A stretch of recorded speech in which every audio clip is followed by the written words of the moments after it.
Post marketing studies का क्या role होता है किसी भी ड्रग के लिए? बहुत ही इम्पॉर्टेंट टॉपिक है पोस्ट मार्केटिंग स्टडीज़। कोई भी ड्रग जब क्लिनिकल ट्रायल से गुजरता है तो एक लिमिटेड नंबर पेशेंट्स में एक कंट्रोल्ड ट्रायल सेटिंग में उसको स्टडी किया जाता है, लेकिन जब वो ड्रग अवेलेबल हो जाता है रियल वर्ल्ड के लिए यूसेज के लिए, तब हम जानते हैं कि बहुत सारे पेशेंट्स हैं जो ट्रीट किए जाएंगे उस ड्रग से।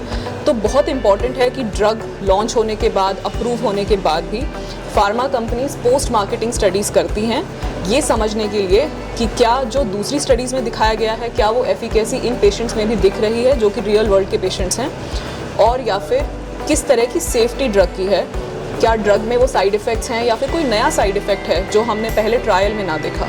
तो ये बहुत ही इंपॉर्टेंट स्टेप है ट्रायल्स का। जैसे हमने सुना है ज़्यादातर ड्रग्स जो हैं वो कैंसर में अभी भी इंडिया के बाहर ही डिस्कवर हो रहे हैं, तो हमें इंडिया में क्या ऐसा करना चाहिए जिससे हम इंडिया में भी नए ड्रग्स को डिस्कवर कर पाएँ? ऐसा मेक इन इंडिया जो कैंपेन है, क्या आप अपनी तरफ से क्या बोलना चाहेंगे? ऐसा कुछ हम स्टेप्स लें इंडिया में कि हम नए ड्रग्स को इंडिया में डिस्कवर कर पाएँ?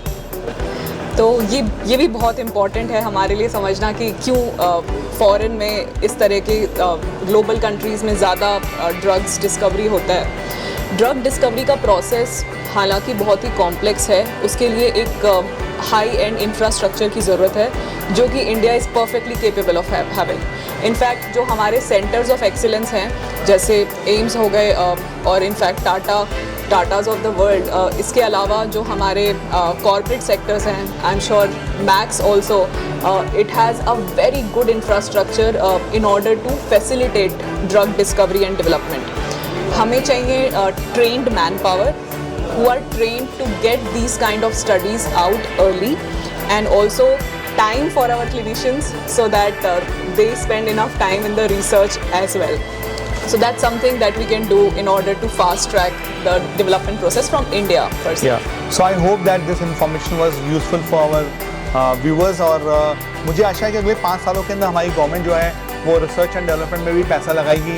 Corporate sector will also pitch in, even the Indian pharma sector which is the largest provider of generic drugs to the whole world should also invest a more amount of their of the funds into research and development, और इसकी वजह से India के अंदर drug discovery होगी।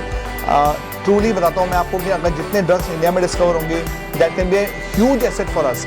और कुछ Indian companies ने अभी न्यू ड्रग डिस्कवरीज करी है, जैसे कि CAR T सेल थेरेपी एक ब्रेक थ्रू थेरेपी है, वो इंडिया में IIT और टाटा मुंबई ने बनाई है, और वो हमारे लिए बहुत प्राउड फीलिंग है कि कैंसर के अंदर हमने एक एडवांस थेरेपी को इंडिजिनसली बनाया है। तो मुझे आशा है कि ये जानकारी आप लोगों के लिए यूज़फुल रही हो, और ऐसे ही टॉपिक्स हम आपके सामने लाते रहेंगे। Thank you so much.